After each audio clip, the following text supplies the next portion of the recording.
Hello everyone, welcome back to the channel. Financial accounting में हम लोगों ने एक चैप्टर स्टार्ट किया है एनपीओ यानी नॉट फॉर प्रॉफिट ऑर्गेनाइजेशन, या जिसको हम लोग नॉन ट्रेडिंग इंस्टीट्यूशन या नॉन ट्रेडिंग ऑर्गेनाइजेशन भी कहते हैं। अभी तक हम लोगों ने 2 लेक्चर किया है इस चैप्टर का। फर्स्ट लेक्चर में हम लोगों ने एनपीओ यानी नॉट फॉर प्रॉफिट ऑर्गेनाइजेशन क्या है, इसके कैरेक्टरिस्टिक्स पर हम लोगों ने बात किया, इसके फीचर्स क्या हैं, इसके लिमिटेशन और ऑब्जेक्टिव्स क्या हैं, इस पर हम लोगों ने डिटेल में बात किया।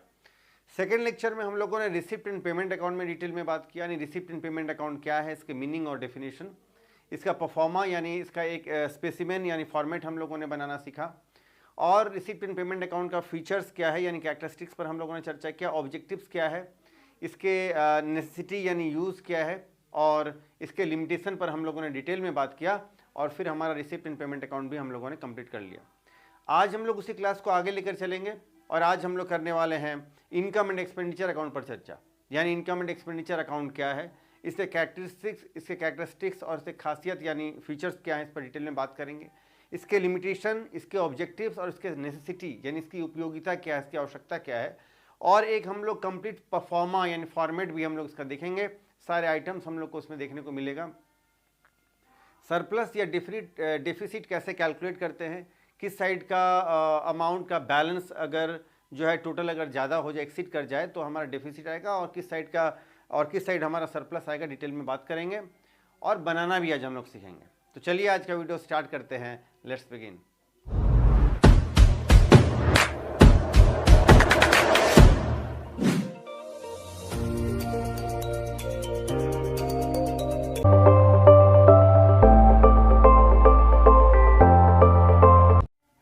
तो चलिए आज का वीडियो स्टार्ट करते हैं। इनकम एंड एक्सपेंडिचर अकाउंट क्या होता है? देखिए, क्लास 11 में 12 में आपने प्रॉफिट एंड लॉस अकाउंट बनाना सीखा होगा। फिनेंशियल स्टेटमेंट यानी फाइनल अकाउंट के अंदर में वो क्यों बनाते हैं?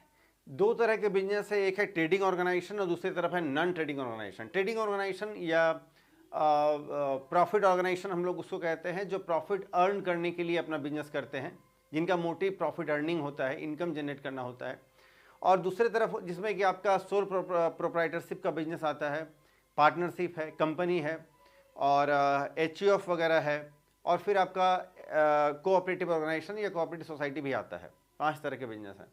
ऑन द अदर हैंड दूसरी तरफ अगर हम लोग देखें तो नॉन प्रॉफिट ऑर्गेनाइजेशन, तो प्रॉफिट ऑर्गेनाइजेशन जो है ये प्रॉफिट या लॉस कैलकुलेट करने के लिए प्रॉफिट एंड लॉस अकाउंट बनाते हैं। लेकिन नॉट प्रॉफिट ऑर्गेनाइजेशन जो है ये प्रॉफिट या लॉस जानने के लिए ये बनाते हैं इनकम एंड एक्सपेंडिचर अकाउंट। तो ये प्रॉफिट या लॉस नहीं कहते हैं, ये सरप्लस एंड डेफिसिट कहते हैं। तो क्या होता है आइए हम लोग देखते हैं। जैसे प्रॉफिट एंड लॉस क्या होता है, एक बार एक प्रॉफिट एंड लॉस अकाउंट का छोटा सा हम लोग यहाँ पर एक फॉर्मेट बना लेते हैं।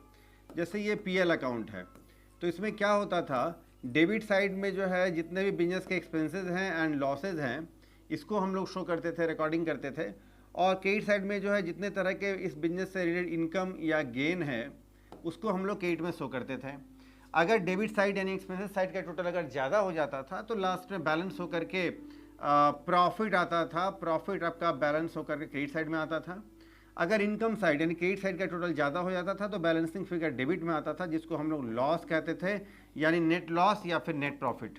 इस तरह से PL अकाउंट हम लोग बनाते थे। ठीक वैसे ही जो प्रिंसिपल्स, जो फिलॉसफी हम लोग फॉलो करते थे PL अकाउंट बनाने के लिए, सेम प्रिंसिपल्स हम लोग को फॉलो करना पड़ेगा इनकम एंड एक्सपेंडिचर अकाउंट बनाने के लिए। यानी इनकम एंड एक्सपेंडिचर अकाउंट के डेबिट साइड में यानी एक्सपेंडिचर साइड में बिजनेस के जितने भी एक्सपेंसेस है और जितने भी बिजनेस से रिलेटेड ऑपरेटिंग नेचर के लॉसेज हैं, इन सारे ऑपरेटिंग एक्सपेंसेस को और एक्सपेंडिचर को, एक्सपेंसेस और लॉसेज को डेबिट साइड में हम लोग शो करेंगे। और क्रेडिट साइड में इन हम लोग बिजनेस के सारे इनकम्स को और गेन्स को, किसी तरह का अर्निंग हो उसको हम लोग क्रेडिट साइड में शो करेंगे। अब बात ये है कि इनकम एंड एक्सपेंडिचर अकाउंट जो है ये पूरे 12 महीने के सारे एक्सपेंसेस को, लॉसेज को, इनकम या गेन को लेकर चलता है। यानी कोई एक्सपेंसेस, फॉर एग्जांपल एक एक्सपेंसेस है, मान लेते हैं सैलरी पूरा 12 महीने का यानी 12 मंथ्स का यहाँ पर शो किया जाएगा। हो सकता है सैलरी इस साल 8 महीने का पेमेंट किया गया है, 3-4 महीने का बचा हुआ है, तो हम लोग क्या करेंगे, 8 महीने का सैलरी प्लस 4 महीने का जिसको हम लोग आउटस्टैंडिंग सैलरी के नाम से ऐड करके हम लोग यहाँ आउटर कॉलम में शो करेंगे। वैसे ही अगर कोई इनकम है, एक इनकम ले लेते हैं, मान लो इंटरेस्ट रिसीव्ड, तो इंटरेस्ट रिसीव्ड क्रेडिट साइड में आएगा बाय इंटरेस्ट रिसीव्ड। मान लेते हैं इंटरेस्ट रिसीव्ड जो है 10 महीने का है, 1 महीने का 200 रुपया होता है, 10 महीने का 2000 रुपया इंटरेस्ट रिसीव हुआ है। तो इसमें हम लोग क्या करेंगे, ऐड कर देंगे जो अक्रूड है या आउटस्टैंडिंग इंटरेस्ट जो है 2 महीने का, 200 के हिसाब से 2 महीने का 400 रुपया, इसको ऐड करके आउटर कॉलम में हम लोग 2400 रुपया शो करेंगे। कहने का मतलब ये है कि चाहे कोई इनकम हो या एक्सपेंडिचर हो, लॉसेज हो, गेन हो, जो भी हो, इन सारे आइटम्स को जो है पूरा 12 महीने का लेंगे। अगर कोई एक्सपेंसेस या इनकम अगर मान लो 12 महीने से ज़्यादा का अगर कोई एक्सपेंसेस पे कर दिया गया है, तो हम लोग 12 महीने से जितना का ज़्यादा पे किया गया है उस मार्जिन को, उस एक्सेसिव जो पेमेंट है उसको लेस करके हम लोग 12 महीने का यहाँ रहने देंगे। अगर कोई एक्सपेंसेस मान लेते हैं 7 ही महीने का पेमेंट किया गया है एक्सपेंसेस का, तो 5 महीने का और कैलकुलेट करके उसमें हम लोग ऐड कर देंगे, यानी सारे एक्सपेंसेस को और इनकम को हम लोग को पूरा 12 महीने का बना देना होगा, इससे 12 महीने का ही आएगा। ठीक है, तो ये सारे एक्सपेंसेस या फिर जो इनकम है, गेन है, एक्सपेंडिचर, ये कहाँ मिलेंगे हम लोग को, रिसिप्ट एंड पेमेंट अकाउंट में मिलेंगे। याद रखिए कि रिसिप्ट एंड पेमेंट अकाउंट में जो भी इनकम है और जो एक्सपेंडिचर हैं वो इस साल जो रिसीव किए गए हैं या इस साल जो पे किए गए हैं सिर्फ वही दिखेंगे आपको। हो सकता है कि जो एक्सपेंडिचर या फिर जो इनकम बाकी रह गया है वो तो आपको रिसिप्ट एंड पेमेंट अकाउंट में नहीं दिखेगा। तो रिसिप्ट एंड पेमेंट अकाउंट की मदद से हम लोग इनकम एंड एक्सपेंडिचर अकाउंट बनाते हैं, लेकिन रिसिप्ट एंड पेमेंट अकाउंट में जो किसी भी आइटम से रिलेटेड जो अमाउंट है पूरा का पूरा अमाउंट यहाँ पर हम लोग नहीं लेंगे, 12 महीने का लेंगे, ना 12 महीने से कम ना 12 महीने से ज़्यादा। इनकम एंड एक्सपेंडिचर अकाउंट में अब हम लोग बात करेंगे आगे। अगर इसका क्रेडिट साइड का टोटल अगर ज़्यादा हो गया, मान लेते हैं कि क्रेडिट साइड का इसका टोटल अगर ज़्यादा हो गया, तो फिर बैलेंस तो भैया क्रेडिट का टोटल अगर ज़्यादा हो गया यानी इनकम का साइड का टोटल अगर ज़्यादा हो गया तो बैलेंस डेबिट में आएगा। ये जो बैलेंस आएगा इसको हम लोग बोलेंगे, पहले बोलते थे प्रॉफिट पीएल अकाउंट में, अब हम लोग इसको क्या बोलेंगे, सरप्लस। तो इसको आप बोलेंगे सरप्लस। इस सरप्लस का दूसरा भी एक नाम है, इनकम ओवर हो गया एक्सपेंडिचर पर, इसीलिए इसको हम लोग बोलते हैं excess of income over expenditure, जिसको हम लोग सरप्लस बोलते हैं, दूसरे नाम से भी आप लिख सकते हैं। कभी ऐसा हो सकता है कि डेबिट साइड का यानी एक्सपेंडिचर साइड का टोटल ज़्यादा हो जाएगा तो बैलेंस क्रेडिट में आएगा, तो ये तो एक तरह का लॉस हो गया। लेकिन यहाँ एनपीओ में इसको लॉस नहीं बोलते हैं, इसको हम लोग बोलेंगे डेफिसिट, यानी कमी की रकम, द अमाउंट ऑफ डिफिशियंसी, इस डेफिसिट बोलते हैं। यानी एक्सपेंडिचर ओवर पड़ गया इनकम पर, इसीलिए इसका दूसरा नाम भी है excess of expenditure over income. तो आप जैसा भी लिखना चाहें लिख सकते हैं। तो इस तरह से इनकम एंड एक्सपेंडिचर अकाउंट हम लोग बनाते हैं। इनकम एंड एक्सपेंडिचर अकाउंट जो है ये हम लोग को बैलेंस शीट में जो ये आपका डेफिसिट या जो सरप्लस आएगा ये हम लोग बैलेंस शीट में इसको लेकर के चलेंगे, और कैपिटल फंड में अगर सरप्लस है तो ऐड कर देंगे, और कैपिटल फंड में अगर डेफिसिट आया है अगर हमारा इनकम एंड एक्सपेंडिचर अकाउंट में, तो इस डेफिसिट को हम लोग वहाँ कैपिटल फंड में जाकर के लेस कर देंगे, जैसा कि पीएल अकाउंट में करते थे। अगर प्रॉफिट आया है तो कैपिटल में ऐड करते थे बैलेंस शीट के अंदर, और अगर लॉस आया है तो बैलेंस शीट के अंदर कैपिटल से लेस कर देते थे, माइनस कर देते थे। ठीक वही हम लोग करना है। चलो, तो ये इनकम एंड एक्सपेंडिचर अकाउंट का छोटा सा एक जो है फॉर्मेट के साथ मैंने आपको ये बनाने का तरीका बताया है।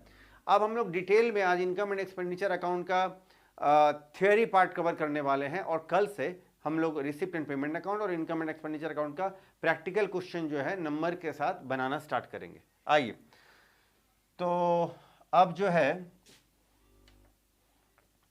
अब हम लोग देखते हैं इनकम एंड एक्सपेंडिचर अकाउंट का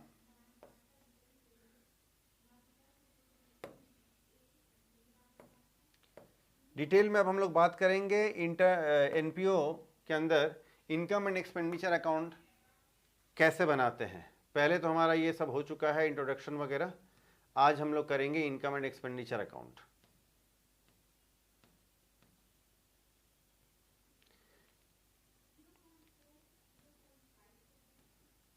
पिछले क्लास में हम लोगों ने रिसिप्ट एंड पेमेंट अकाउंट का फॉर्मेट शॉर्ट में देखा था, आज डिटेल में आप देख सकते हैं। रिसिप्ट एंड पेमेंट अकाउंट के डेबिट साइड में रिसिप्ट और क्रेडिट साइड में हम लोग पेमेंट को डालते हैं। All the receipt and the payment which are incurred in this accounting year we have to record here, we have to show here in this receipt and payment account। चाहे वो revenue nature का हो या capital nature का हो, तो all the actual capital and revenue receipts irrespective of the present, past और future. तो प्रेजेंट का हो, पास्ट का हो, फ्यूचर का हो, रिसिप्ट इस साल हुआ है तो हम लोग रिसिप्ट साइड में डाल देंगे। कुछ आइटम आप देख सकते हैं। अच्छा, स्टार्ट करते हैं cash in hand, cash at bank से। कुछ रेवेन्यू रिसिप्ट है।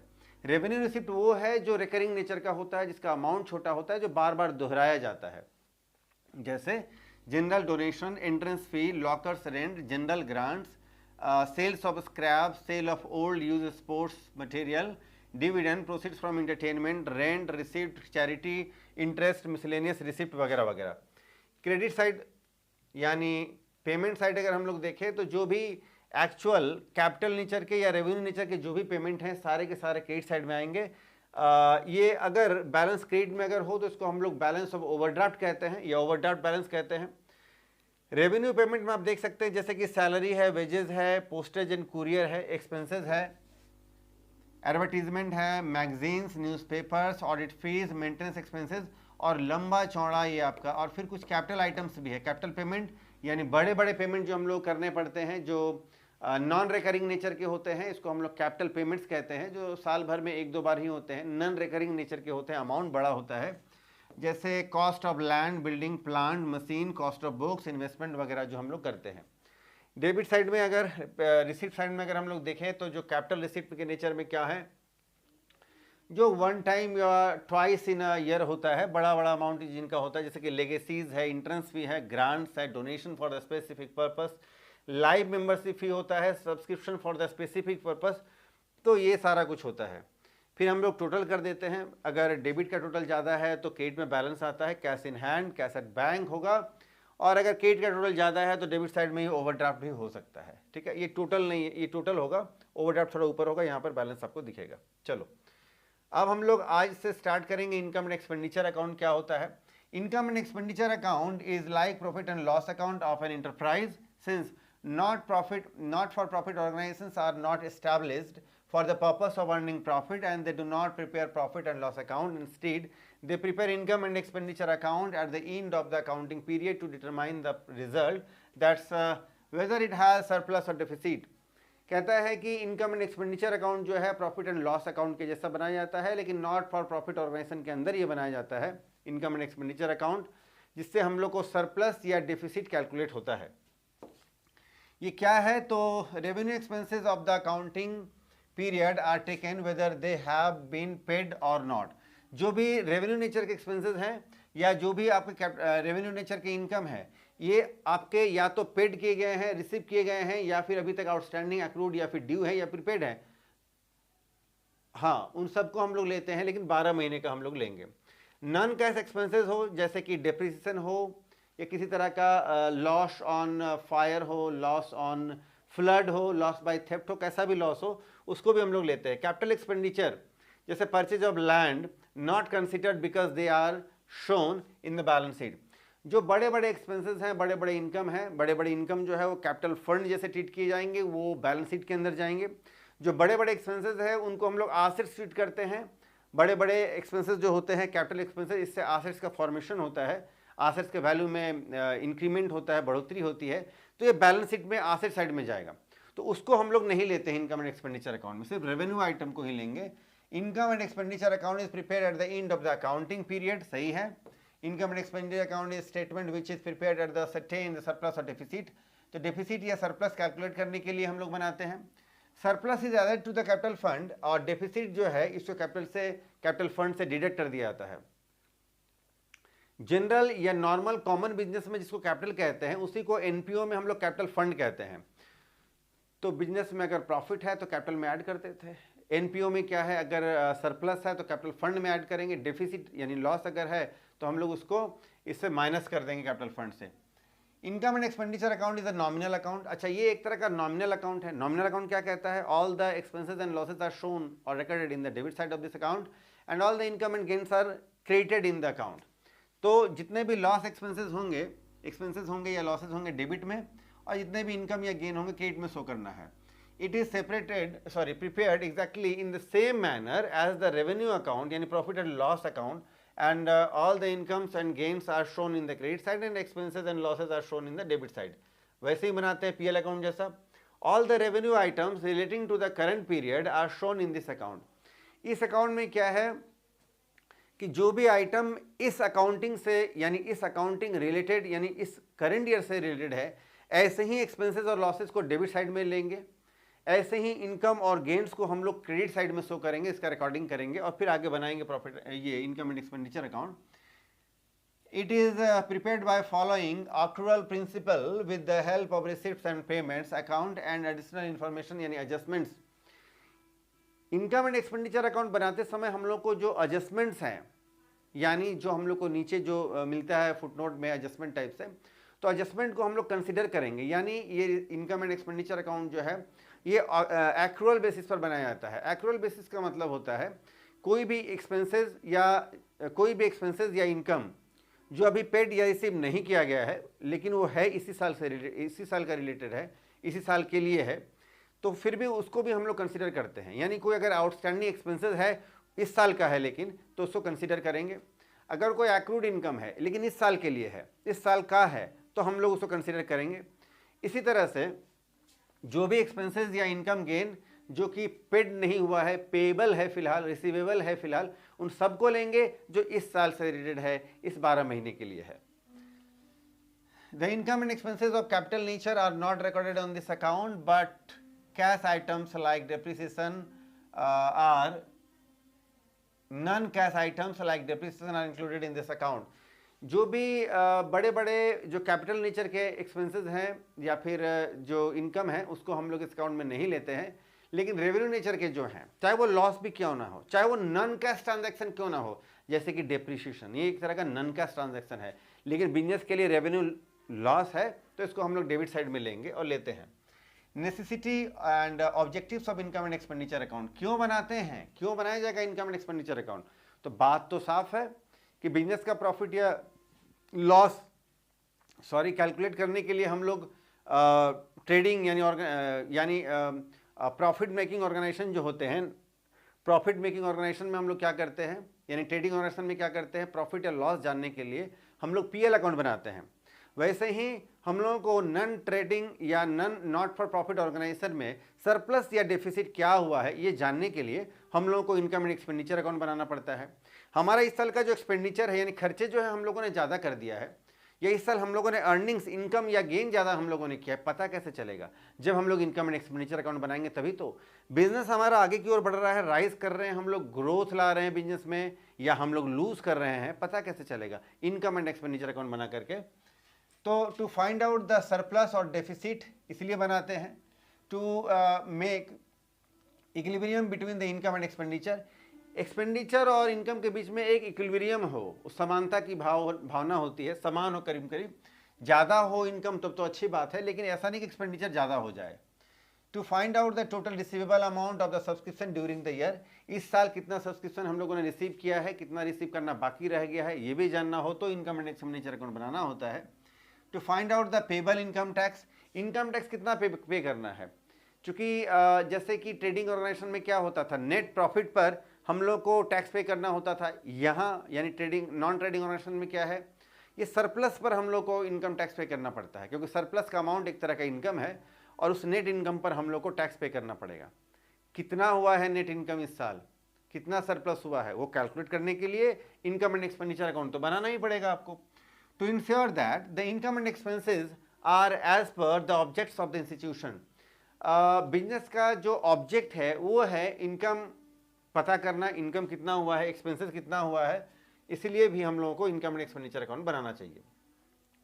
इसके फीचर्स क्या है इस पर हम लोग बात करते हैं। Income and expenditure account is a revenue account, ये एक तरह का रेवेन्यू अकाउंट है, एक्रूअल बेसिस पर ये बनाया जाता है। बैलेंस शीट में जो है, balance sheet income and expenditure account की मदद से बनाया जाता है।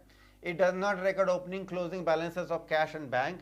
रिसीट एंड पेमेंट अकाउंट में ओपनिंग कैश बैंक को, क्लोजिंग कैश बैंक को शो करते हैं, इनकम एंड एक्सपेंडिचर अकाउंट में नहीं। Only revenue incomes and expenses are recorded here. Revenue income and expenses must relate to the same period, इस साल का होना चाहिए। Capital incomes and expenditures are not recorded in it, वही सब बात है। Non cash items, provisions, bad debt and depreciations are recorded in it, लेकिन इस साल का होना चाहिए। It is a nominal account because all the revenue incomes and expenditures are shown here. Revenue incomes are recorded in the right side and the credit side में जो है account because of one of the rule book keeping in the same income and gains are credited. तो ये book keeping वाला rule को follow करता है कि expenditure and losses are shown in the debit side of this account and all the income and gains are shown in the credit side of this account. तो this is the reason behind it. Revenue expenditures are recorded in the left side and revenue incomes are credited in the credit side. चलो ये सब अभी हम लोगों ने बात कर लिया है। As it is prepared just like profit and loss account, and only point of difference is that its balance is recorded under the heading of excess of income over expenditure or excess of expenditure over income। तो अगर income ज़्यादा हो जाए, access हो जाए, उसको surplus बोलते हैं। एक्सपेंडिचर एक्सेस हो जाए तो उसको हम लोग डेफिसिट बोलते हैं। एक स्पेसिमेन यानी एक नमूना, एक फॉर्मेट हम लोग देख लेते हैं एक्सपेंडिचर इनकम का, इनकम एंड एक्सपेंडिचर अकाउंट का। ऐसे तो हम लोगों ने अभी देखा था बना करके। देखिए ये रहा आपका फॉर्मेट, साफ साफ लिखा है क्रेडिट साइड में all the revenue incomes of the current year whether the received, accrued और प्रीपेड। चाहे कोई भी इनकम, चाहे इस साल पेड किया गया हो, अक्रूड यानी अभी बाकी है रिसीव करना, या एडवांस में हम लोग को रिसीव कर लिया है, सबको अगर इस साल का है, 12 महीने का है, तो क्रेडिट साइड में शो करना है। ये शॉर्ट में है, आगे बात करेंगे आइटम्स का भी। और डेबिट साइड में है all the revenue expenses of current year whether paid, outstanding और प्रीपेड। तो इस तरह से बात है, जैसे कि डिप्रिसिएशन है, फिक्स्ड एसेट्स का loss on sale of assets, surplus वगैरह सबको लेके चलना है जी।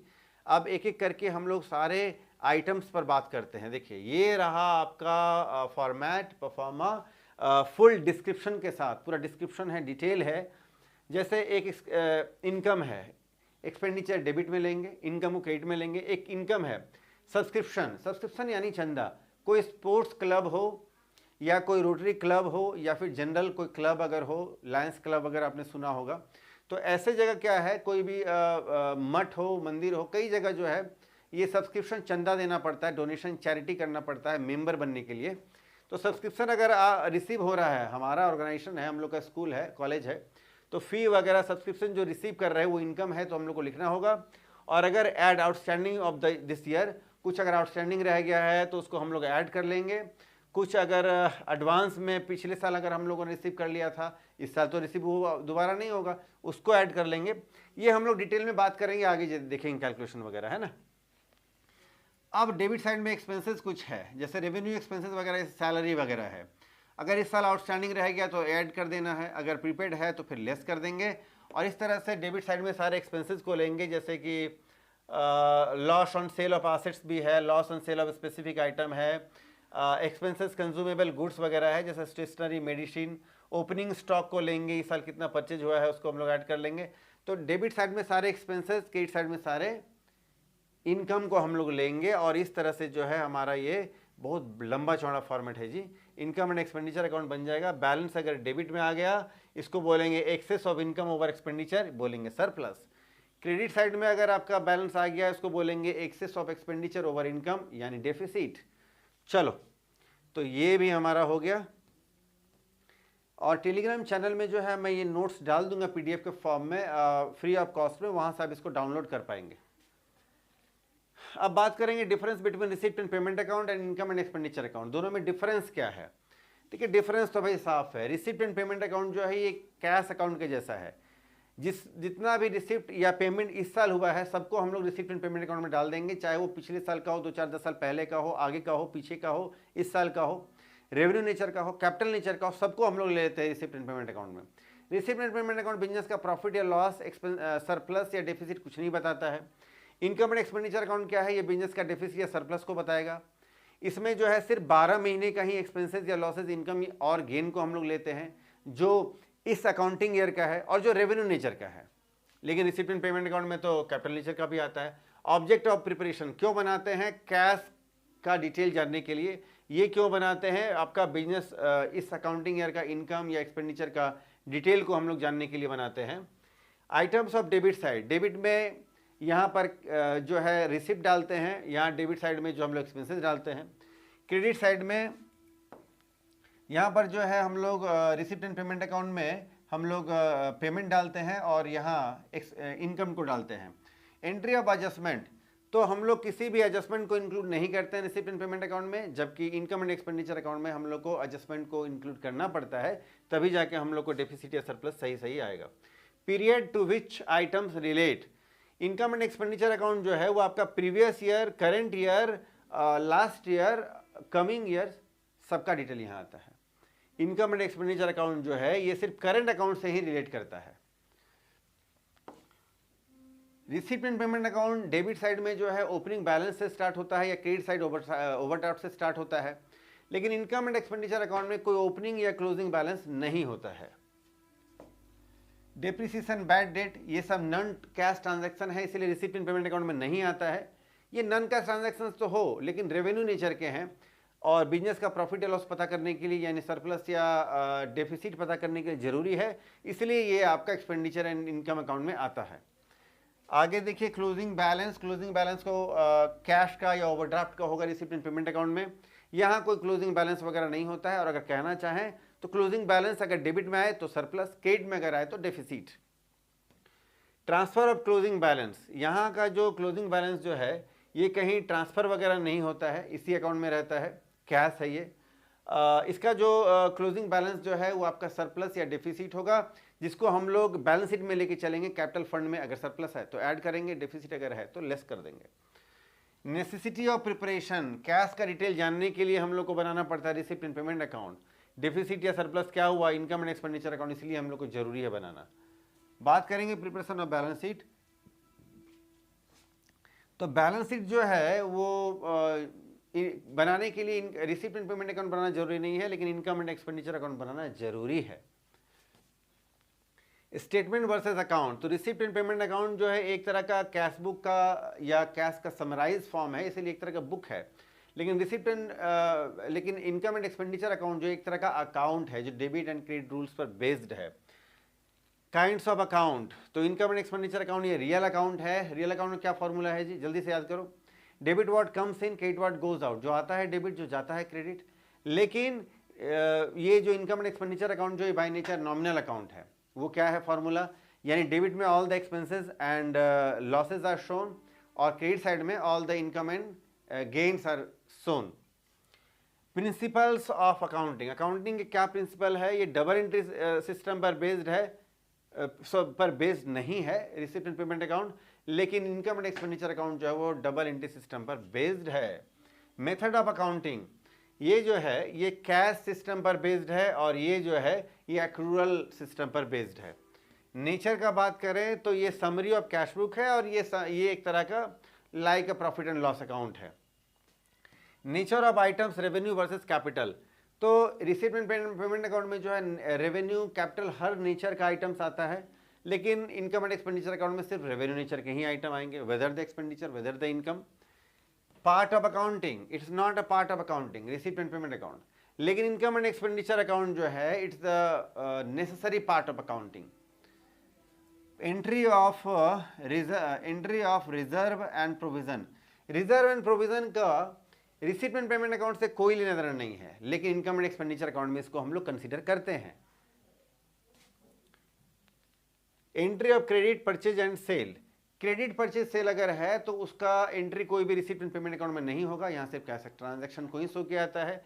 लेकिन क्रेडिट परचेज या सेल अगर हो तो फिर हम लोग उसको इनकम एंड एक्सपेंडिचर अकाउंट में लेकर चलेंगे अगर इस अकाउंटिंग ईयर का है तो। Types of users, hospital, doctor, chartered accountant, ये लोग जो है ये receipt and payment account use करते हैं। और जितने भी ट्रेडिंग और जितने भी रिलीजियस एंड सोसाइटी वाले जो नॉन ट्रेडिंग इंस्टीट्यूशन है वो इनकम एंड एक्सपेंडिचर अकाउंट बनाते हैं। आइए अब हम लोग बात करते हैं difference between income and expenditure account and profit and loss account. तो आप जानते हैं डिफरेंस थोड़ा सा ही है। ऑब्जेक्ट, तो ये जो है ये बनाया जाता है income and expenditure account is present to the certain to the amount of, ये सरप्लस या डेफिसिट कैलकुलेट करने के लिए, पता करने के लिए, फाइंड करने के लिए बनाया जाता है। पीएल अकाउंट जो है प्रॉफिट या लॉस फाइंड या कैलकुलेट करने के लिए बनाया जाता है। Types of organization, non trading institution income and expenditure account बनाते हैं, और प्रॉफिट एंड लॉस अकाउंट कौन बनाएंगे, ट्रेडिंग इंस्टीट्यूशन बनाएंगे। बेसिस ऑफ प्रिपरेशन, प्रिपरेशन करने का, बनाने का बेसिस क्या है, तो यहाँ receipt and payment account basis है, जिसके द्वारा जिससे हम लोग जो है इंफॉर्मेशन कलेक्ट करके बनाते हैं इनकम एंड एक्सपेंडिचर अकाउंट। और it is prepared on the basis of trial balance and the other information. तो प्रॉफिट एंड लॉस अकाउंट जो है वो ट्रायल बैलेंस से बनाते हैं और कुछ एडजस्टमेंट में आइटम होता है उसको हम लोग कंसीडर करते हैं। Use of net financial result, net financial result जो है वो हमारा द सरप्लस जो है always increases the capital fund. तो यहाँ पर सरप्लस होता है तो कैपिटल फंड बढ़ जाता है, डेफिसिट होता है कैपिटल फंड कम हो जाता है। यहाँ प्रॉफिट होता है तो कैपिटल बढ़ जाता है और अगर लॉस हो जाता है तो कैपिटल कम हो जाता है, यानी विदड्रॉ इट और the retain in the business. यानी यहाँ पर जो है डेफिसिट हो या सरप्लस, सरप्लस अगर हो गया अगर ट्रेडिंग ऑर्गेनाइजेशन में, तो ये जो है पार्टनर्स या मेंबर्स में डिस्ट्रीब्यूट नहीं किया जाता है, इसको रिटेन किया जाता है फर्म में, ऑर्गेनाइजेशन में। जबकि ट्रेडिंग ऑर्गेनाइजेशन में जो अगर प्रॉफिट आ गया तो कैपिटल में ऐड कर दिया जाएगा और अगर ज़्यादा पार्टनर्स है, पार्टनरशिप फर्म है, तो पार्टनर्स में डिस्ट्रीब्यूट भी किया जाएगा। चलिए अब हम लोग लास्ट में, अब एक लास्ट टॉपिक हमारा है difference between receipts and payment account and cash account. इन दोनों में डिफरेंस क्या है ये डिटेल में बात कर लेते हैं और इसी के साथ आज हम लोग आज का लेक्चर कंप्लीट करेंगे। Date, receipt and payment account जो है ये डेट वाइज नहीं बनाया जाता है, लेकिन कैश अकाउंट जो है ये डेट वाइज का रिकॉर्डिंग होता है। पीरियड का अगर हम लोग बात करते हैं तो eight the end of the period which is generally 1 year, ये 1 ईयर के पीरियड के एंड में बनाया जाता है रिसिप्ट एंड पेमेंट अकाउंट। लेकिन कैश अकाउंट जो है ये through out the year, daily का जितना भी कैश जो है रिसिप्ट हुआ, पेमेंट हुआ, डेट वाइज सारा एंट्री हम लोग करना पड़ता है कैश अकाउंट में। हेड्स का बात करेंगे, हेडिंग्स कैसे आते हैं, all the records are made head wise, लेकिन यहाँ पर जो है हेड वाइज जो है एक इसका रिकॉर्डिंग नहीं होता है। कहाँ? कैश अकाउंट में, आइटम्स का। इंस्टीट्यूशन का बात करते हैं तो नॉन ट्रेडिंग ऑर्गेनाइजेशन में रिसिप्ट एंड पेमेंट अकाउंट बनता है और ट्रेडिंग ऑर्गेनाइजेशन में कैश अकाउंट बनता है। बेसिस ऑफ प्रिपरेशन, बनाने का जो बेसिस है, प्रिपरेशन करने का जो बेसिस क्या है, कैश बुक है। कैश बुक के मदद से, कैश बुक का समरी क्या है, रिसिप्ट एंड पेमेंट अकाउंट, लेकिन it is a summary of cash book, ये कैश बुक का समरी है। कौन? तो कैश अकाउंट। यानी कैश बुक बड़ा होता है और उसका समरी क्या है, it is a summary of cash book. तो कैश बुक को अगर समराइज अगर हम लोग करते हैं तो बनता है कैश अकाउंट, लेकिन ये क्या है, समरी ऑफ कैश बुक, ये कैश बुक का समरी है। नेचर ऑफ अकाउंट, नेचर अगर हम लोग बात करें तो it is a memorandum account, ये एक तरह का मेमोरेंडम अकाउंट है। मेमोरेंडम अकाउंट का मतलब होता है ऑप्शनल, बनाना हो तो बनाए, ना बनाना हो तो न भी बनाए, चल जाएगा। लेकिन कैश अकाउंट जो है ये मेन अकाउंट होता है जो कैश का सारा डिटेल रखता है, बनाना जरूरी है, मस्ट है। लास्ट बात करते हैं डिफरेंस दोनों के बीच में, टाइप्स ऑफ अकाउंट। ये एक तरह का रियल अकाउंट है, showing a summary of all the cash transaction. कौन? Receipt and payment account. लेकिन it is a book of original entry, लेकिन कैश अकाउंट जो है ये ओरिजिनल बुक वाला एंट्री है, इसमें सारे एंट्रीज हम लोग करते हैं। तो ये इन दोनों के बीच में डिफरेंस था। और इसी के साथ आज का जो है हम लोगों ने लेक्चर, आज का वीडियो कंप्लीट कर लिया है। तो इनकम एंड एक्सपेंडिचर अकाउंट का डिटेल में आज हम लोगों ने बात किया है, इसका मीनिंग समझा, डेफिनेशन देखा, कैरेक्टरिस्टिक्स और फीचर्स देखा, इसका नेसेसिटी क्या है, ऑब्जेक्टिव्स क्या है, लिमिटेशन क्या है, income and expenditure account PL account के बीच में क्या डिफरेंस है, income and expenditure account receipt and payment account में क्या डिफरेंस है, रिसिप्ट एंड पेमेंट अकाउंट और कैश अकाउंट में क्या डिफरेंस है, डिटेल में हम लोगों ने बात किया। तो आज हम लोग इतना ही करते हैं। आज का लेक्चर आपको कैसा लगा कमेंट सेक्शन में जरूर बताएं। कोई अगर डाउट है तो आप कमेंट सेक्शन में पूछ सकते हैं। वीडियो अगर अच्छा लगता है तो आप लाइक करें, चैनल को सब्सक्राइब करें और वीडियोज़ अपने फ्रेंड्स को जरूर शेयर करें। नेक्स्ट वीडियो आप किस टॉपिक पर देखना चाहते हैं कमेंट सेक्शन में जरूर बताएं। और इसी के साथ आज का हम लोग ये क्लास को कंप्लीट करते हैं। फिर मिलते हैं नेक्स्ट वीडियो में किसी नए टॉपिक के साथ। तब तक के लिए टेक केयर, बाय।